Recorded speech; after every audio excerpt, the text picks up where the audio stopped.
Hey everyone, it's Kong again with another episode of Should You Summon, and it's another double Destiny day. Twice as many characters means I have to be twice as respectful of your valuable time, so I'm gonna distill these high-level overviews down to just the essentials. So let's get into this week's two Destiny banners. The first features Rachel, Lana, and Tiaris, and the second features Cherie, Licorice, and Emilia. Both banners run from November 11th till the 24th. The Rachel, Lana, and Tiaris banner will be returning in early April, with Rachel also putting in another appearance on her other recurring Destiny banner in January. The Cherie, Licorice, and Emilia banner isn't on the schedule again yet. First up we have Rachel. Rachel is primarily a magical DPS with a bunch of additional utility. She has AoE and single target spells. Her talent provides extra healing and debuff removal, and she has Gospel. She's a member of Protagonists buffed by Matthew and Lovina the Great, and Yelus Legends buffed by Landius and Sigma. She's on faction for Phoenix in the Eternal Temple, and she's a strong pick against Needhog in Ancient Beckoning. She unlocks the attack bond for Landius and the defensive bond for Lambda, and she needs Angelina for her own defensive bond and Landius for her own attack bond. Next we have Lana. Lana is a magical DPS with a talent that gives +1 range on her skills. Her SP class is coming to global servers in mid-December, which doesn't exactly bring her into line with the current crop of OP mages led by Lucretia, but it is an improvement. She's a member of Dark Reincarnation buffed by Bozel and Licorice, and Princess Alliance buffed by Shelfaniel, Luna, and Christiane.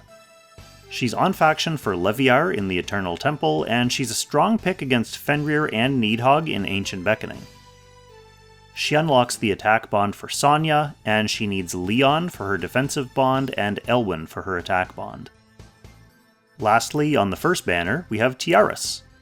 Tiaris is a powerful mobile healer. Her talent lets surrounding heroes automatically heal every time they get attacked. She has great support skills in Attack Blessing and Miracle, and her upcoming 3-cost skill is an AoE boost to movement, attack, intelligence, damage dealt, and damage reduction. She's a member of Protagonists buffed by Matthew and Lovina the Great, Princess Alliance buffed by Shelfaniel, Luna, and Christiane, and Origins of Light buffed by Dehart, Jugler, and Freya. She's on faction for Leviar and Phoenix, and a strong pick against Hugin and Munin, Jormungandr, and Needhog in Ancient Beckoning. With her 3-cost skill, we're going to be seeing more of her as a team enabler in PvP as well. She unlocks the attack bond for Dehart, and Dehart unlocks her attack bond. And she also unlocks the defensive bond for Gerald and Layla, and Gerald and Layla unlock her defensive bond. On the next banner, we've got Cherie, and Cherie is offered as a free SSR for new players who complete a series of missions. Her claim to fame is really a talent that lets her act again if she kills an enemy. She also has an SP class that gets more play in PvP as a hit-and-run assassin. She's a member of Legion of Glory, buffed by Ledin, Elwyn, and Grenier, Princess Alliance, buffed by Luna, Shelfaniel, and Christiane, and Meteor Strike, buffed by Zerida and Epsilon. She's on faction for Leviar and Scylla, and a strong pick against Needhog and Jormungandr thanks to her Act Again mechanic. In her SP class, she doesn't need to kill an enemy to trigger it, she just needs to worry about positioning of nearby enemies. She unlocks attack bonds for Almeida, Hein, and Lance, and both the attack and defensive bonds for Aaron and Keith. For her own bonds, she needs Keith for her defensive bond and Hein for her attack bond. Next up, we have Licorice. With some new tools in her arsenal, Licorice is a blend of a healer and an AoE debuffer. Whenever she casts an AoE skill, including Mass Heal, every tile within the span gets an effect that heals allies and dispels a debuff. Night Bloom causes her spells to remove an additional debuff, and her unique helm speeds up her cooldowns when she doesn't deal damage, for example when she's healing. She's a member of Dark Reincarnation, buffed by Bozel and Licorice, Princess Alliance buffed by Luna, Shelfaniel, and Christiane, and Langrisser Reincarnation buffed by Ares and Hilda. Her faction buff for Dark Reincarnation increases skill damage by 3% for each tick of cooldown that the skill has. Most big skills like Black Hole have a cooldown of 5, so you're usually going to be getting up to 15% bonus skill damage with this. She sees most of her use in PvP, where she's a flexible support, faction buff option, and possible 3rd or 4th healer. She unlocks the attack bonds for Florentia and Patsir, and the defensive bonds for Renata, Lucretia, Kertez, the Saint of the Ark, and Gustav. For her own bonds, she needs Ares for her defensive bond and Bozel for her attack bond.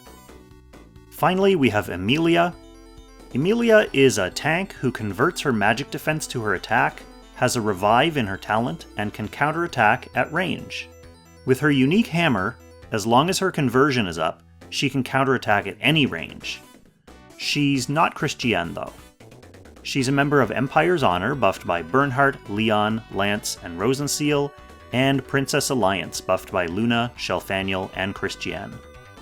Emilia doesn't currently unlock any other character's bonds, so that's not even a compelling reason to summon for her.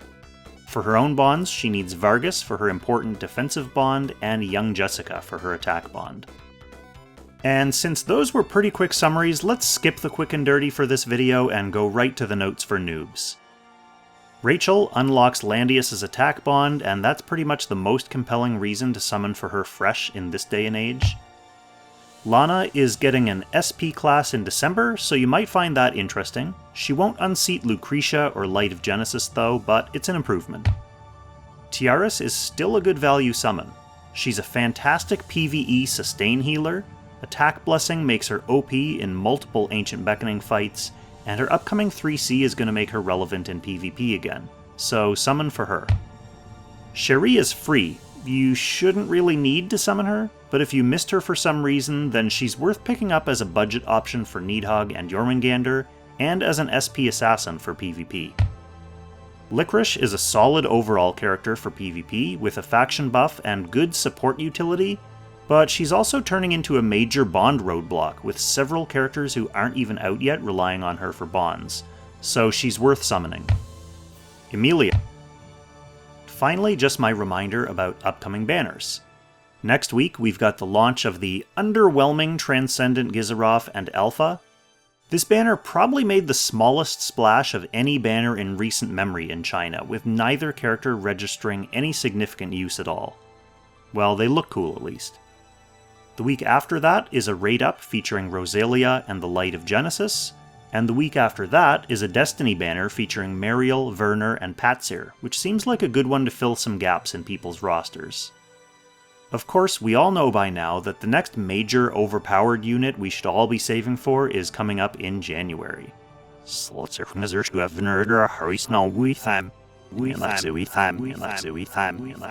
Alright, that's it for this episode. I hope you found this video and these summaries helpful enough to deserve a little thumbs up. Oh, and definitely stay tuned next week for some festivities. We'll have a 100th episode special, a summoning session for my main man Gizarov that hopefully lines up with my 3,000 subscriber Summon Fest, and then even more Gizarov related content, just because. I'll probably have a how I'm building my Transcendent one video, and I may even do a live stream of enchanting his stuff, so we'll see what I have in store for that stuff. As always, thank you so much for watching, and I'll catch you in the next Should You Summon. Extra special thanks, of course, to our Langrisser tier channel members for generously supporting the channel directly. Levitt, Derek Gunderson, William Householder, Kate Soon, Jared Portela, Eden Seal, Shara Ilimirius, and Kyle Greer-Brown. Thanks so much, folks.